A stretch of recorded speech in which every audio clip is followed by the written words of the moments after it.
Okay, it's time to talk about Mark Normand, because now that this guy's gone Hollywood, he's facing some major backlash. Now apparently before Mark Normand was the kosher frat boy comedian we know today, he was actually a goth kid. Now Mark was your average South Park quoting Hot Topic wearing goth kid, but the real interesting thing is what drove him into this identity. So apparently Mark has an older brother, Hans, that he doesn't talk about, who had some serious mental conditions growing up. And according to insiders, it was his older brother's instability that led Mark to build an exterior that kept people at a distance. Now whether he was afraid of his brother or just embarrassed by him, we don't know. But we do know Mark sought refuge in the lyrics of bands like Coal Chamber and Orgy. In this world of piercings and brightly colored hair, Mark could be the scary one for a change. But when Mark goes off to college after high school, he's for the first time separated from his problematic brother. And this is where Mark started to come out of his shell, gaining friends and finding himself feeling less burdened when not connected to his troubled family. So during his sophomore year in college, Mark and his goth friends decided to do something funny for Halloween and dress up as normal frat guys. And I waited to explain this part until now. See, Mark Normand's name is actually Eddie DiBartolo, and the name Mark Normand comes from this very Halloween incident. See, apparently when getting into their fraternity costumes, Eddie said he wanted his character to be remarkably normal, and that's when his best friend said you should go by Mark Normand, which made all of them die laughing. And here's where it takes an unexpected turn. Mark and his goth gang attend a few parties and are delighted to find that even their own friends don't recognize them. Everyone's only ever seen this crew with long black goth hair and jinkos on, so wearing khaki shorts and wigs completely altered their recognizability. Now it's important to note that up until this point, Mark was actually straight edge, which means he didn't drink,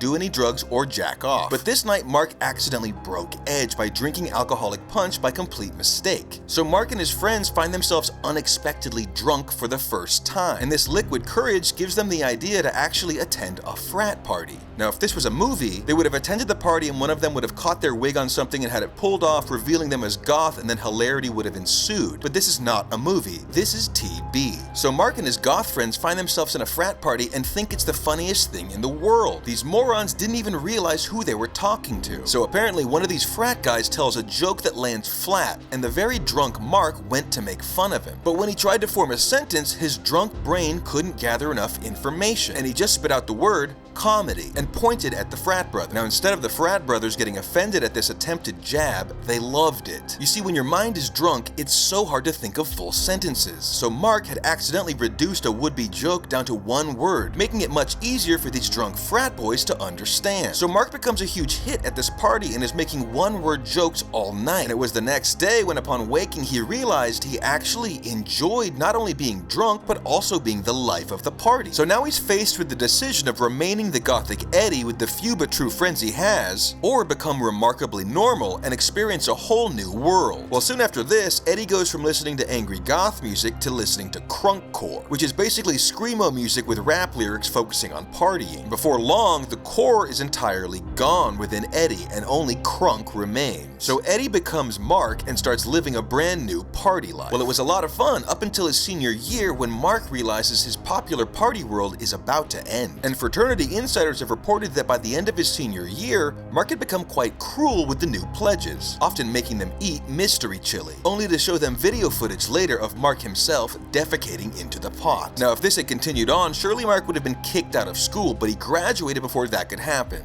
And that was the end of Mark Normand. Eddie moved back home for the summer, unsure of what to do. He starts searching for the same type of atmosphere he enjoyed in college, but found he was bummed out by the bars filled with drunk old people. But that's when he stumbles into the open mic scene. And this is exactly what Eddie was looking for. A bunch of delusional weirdos who need to party to exist and had similar hierarchies to a frat house. And Eddie found himself enjoying the spotlight of being on stage and in command of everyone. And he starts making a name for himself all around Los Angeles. And he was even the person who yelled out "Sugar Gay" to Mark McGrath in the now notorious incident that saw the lead singer lose his cool. Eddie was starting to flourish again, but it's around this time where his brother Hans gets onto Dr. Phil spewing his insanity. And if you don't know this guy from Dr. Phil, he goes by Sexy Vegan, and he's a crazy person who literally carries a full-body mirror around with him and basically just acts irate in the streets of Los Angeles. Now, Eddie DiBartolo, who is actually starting to make a name for himself, is horrified to see his brother Hans DiBartolo becoming famous for being a laughingstock. And when Hans mentioned Eddie by name on Dr. Phil, Eddie knew what he had to do next. Within a week, he had moved from LA to New York and was back going by Mark Norman. So Mark cuts his brother off entirely and won't even admit to being related to him now. And everything seemed to be going to plan. He was growing an audience as a stand-up and he was making friends with the Rogan sphere. Finally, Mark had some confidence in himself and his position. But that's when he apparently tried to do a stand-up set completely sober and bombed so bad he was actually escorted off the stage. Mark had to accept his comedic powers only show up when he's shit-faced. So Mark never again tries a set without being drunk. And now he lives by the rule of he cannot go a day without drinking. It's for his career. And it's even been proven when Mark drunkenly wrote his most famous joke to date about getting involved with the Russian mob on a college field trip, which of course did not happen. But the joke became so beloved that it rocketed Mark to stratospheric success, culminating in DreamWorks making a movie based on it. Now this movie, The Robot, didn't do very well in theaters, and I think that's because people are just sick of hearing about Mark Norman. And it doesn't help that he's now had a full Hollywood makeover, rendering him almost unrecognizable. On top of that, Mark now sees himself as a major actor, and is pushing hard for a reboot of The Office with him as Jim. Now there's plenty more dark things about this guy, like the time he killed a bird on live TV with a hammer, or when he snuck into the VMAs in 2016 claiming to be Adam Levine's stunt double. But we'll have to save that for another time. Until then, Eddie DiBartolo, aka Mark Norman, you're a total bitch.